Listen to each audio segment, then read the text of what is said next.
दोस्तों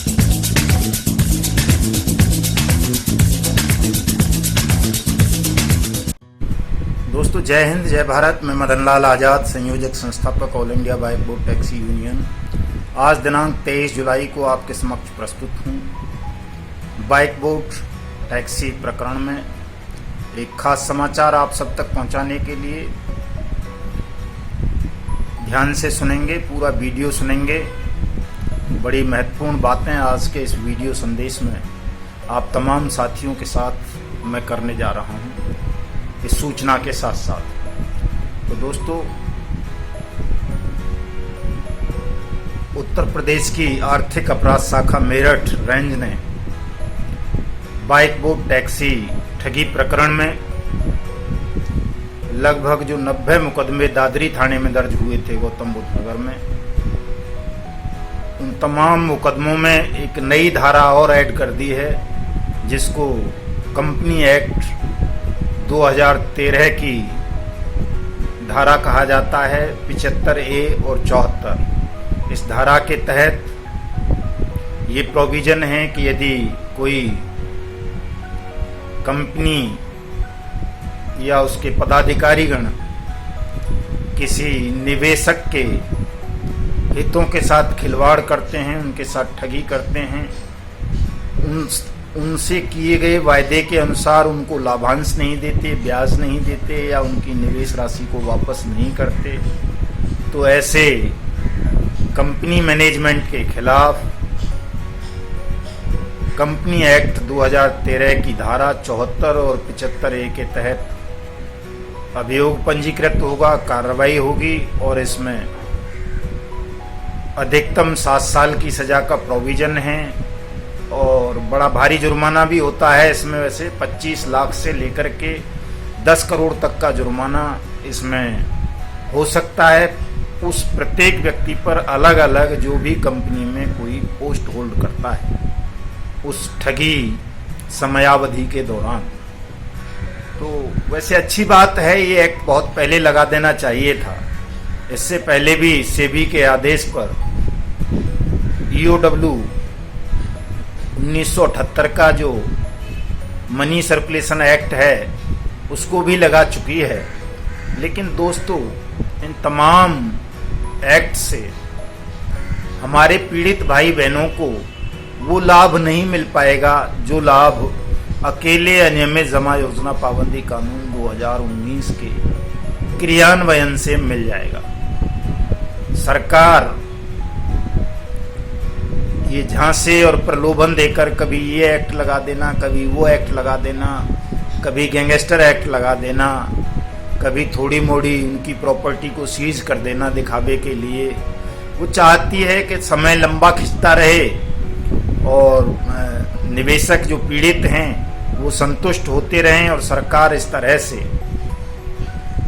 एक लंबी योजना के तहत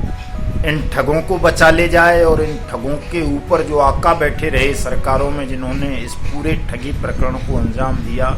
वो सब लोग बचे रहें। सरकार की ये रणनीति है, नियत है। तो इसलिए सरकार को कोई धन्यवाद या बधाई नहीं दी जा सकती, ना उसकी वाहवाही की जा सकती कि नहीं उसने बहुत अच्छा कर दिया भाई, गैंगस्टर एक्ट लगा दिया, कंपनी एक्ट लगा दिया, मनी सर्कुलेशन एक्ट लगा दिया, ये लगा दिया, वो लगा दिया, या 10, 15, 20, 30, 50 लोगों को अरेस्ट कर लिया। दोस्तों, सच ये है कि bike board taxi scam CBI के हवाले होना चाहिए था, क्योंकि बाइक बोर्ड टैक्सी ठगी प्रकरण को केवल इन जेब कतरों ने, संजय भाटी और BN तिवारी, करणपाल भूदेव जैसे उन्हें अंजाम नहीं दिया, बल्कि पूरी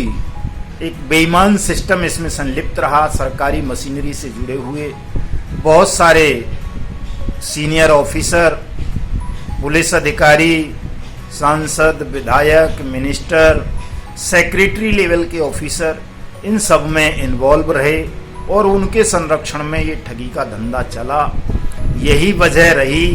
कि इस बाइक बोर्ड टैक्सी स्कैम में हमारे देश के 2 लाख से ज़्यादा सैनिक भाइयों को ठगा गया, 6 लाख से ज़्यादा किसान, मजदूर और अन्य लोगों की मेहनत की कमाई को हड़पा गया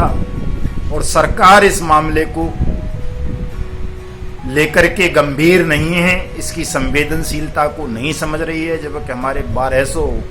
ऑन ड्यूटी जवान इस बाइक बोट टैक्सी स्कैम में अपनी मेहनत की कमाई डूब जाने के कारण अब तक आत्महत्या कर चुके हैं। ये मामला सरकार को स्वतः संज्ञान से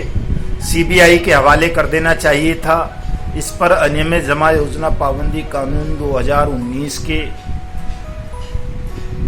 रूल्स को पाबंद करना चाहिए था, क्रियान्वित करना चाहिए था और उन तमाम बेईमान ऑफिसर्स को, सेक्रेटरीज को, एमपीज को, एमएलएज को, मिनिस्टर्स को भी जेल की सलाखों के पीछे भेजना चाहिए था,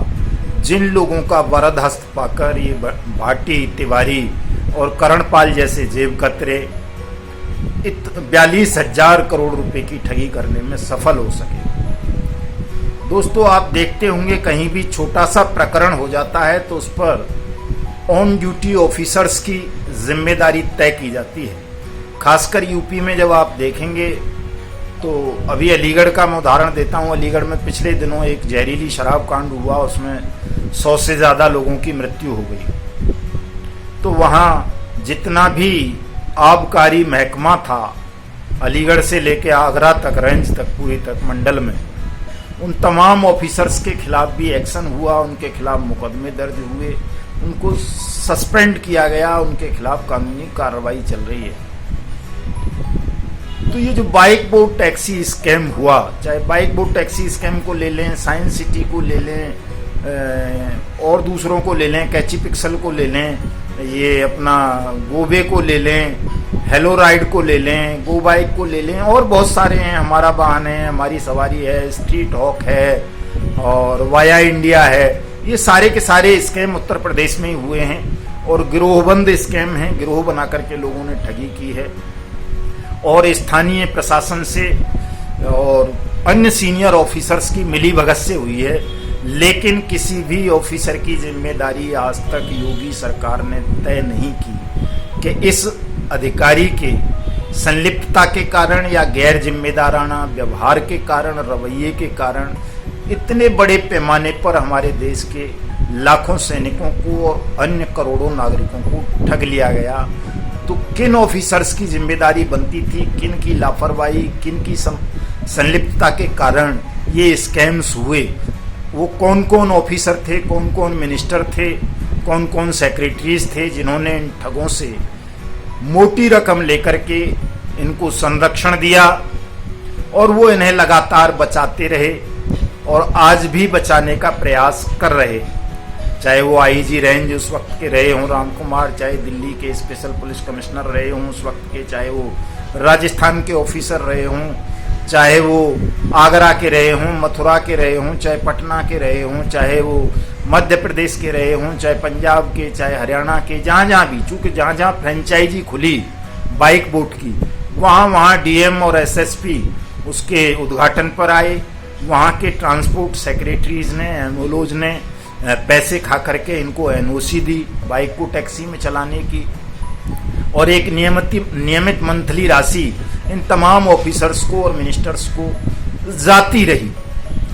तो इन ऑफिसरों की भी जिम्मेदारी बनती है, इनकी जिम्मेदारी भी तय होनी चाहिए, इनके खिलाफ भी कानूनी कार्रवाई होनी चाहिए और ये तब होगी जब इस प्रकरण की जांच सीबीआई के हवाले होगी। तो ये ऑफिसर और नेता लोग भी जेल जाएंगे और जो ठगी की रकम से इन्होंने अकूत संपत्तियां देशों और विदेशों में बनाई हैं वो सब सीज होगी, नीलाम होगी, तब जाकर के आपका पैसा आपको वापस मिलने की प्रक्रिया शुरू होगी। दूसरी बात जो बहुत ज़्यादा महत्वपूर्ण है, क्योंकि कंपनी एक्ट लगा देने से भी आपका पैसा 6 महीने में आपको वापस नहीं मिल जाएगा, क्योंकि कंपनी एक्ट को अभी 2016 में इतना कमज़ोर कर दिया था इन्होंने कि आपराधिक कार्रवाई से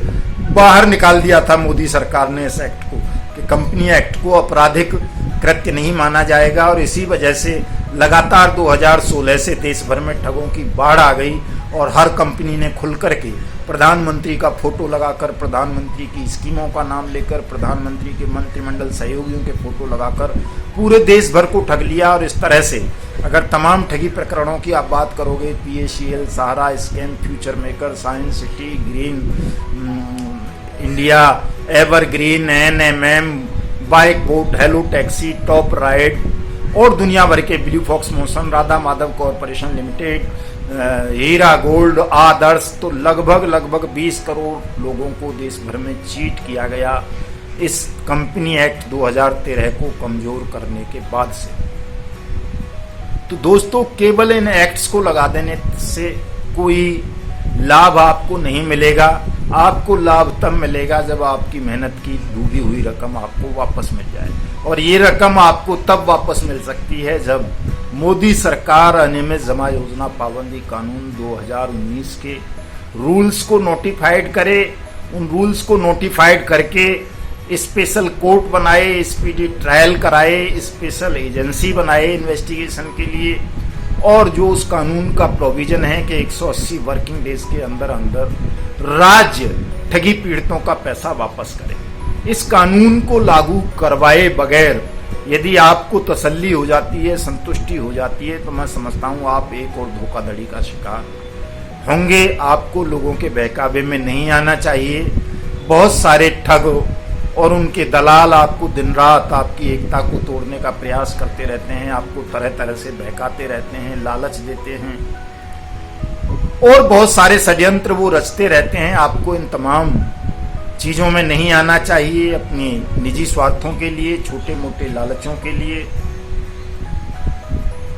आपको इन झांसों से बचना चाहिए, और जो आपका मुख्य उद्देश्य है अपनी मेहनत की कमाई को वापस पाना, उस पर अपने ध्यान को केंद्रित करते हुए ये जो आगामी 9 अगस्त है 2021 की, इस पर हम सुबह 11 बजे संसद भवन का घेराव करने जा रहे हैं, जंतर मंतर नई दिल्ली से। वहाँ तमाम साथी आइए। मैंने तमाम ठग कंपनीज के विक्टिम्स के लिए काम करने वाली ऑर्गेनाइजेशन से, सोसाइटी से, यूनियन से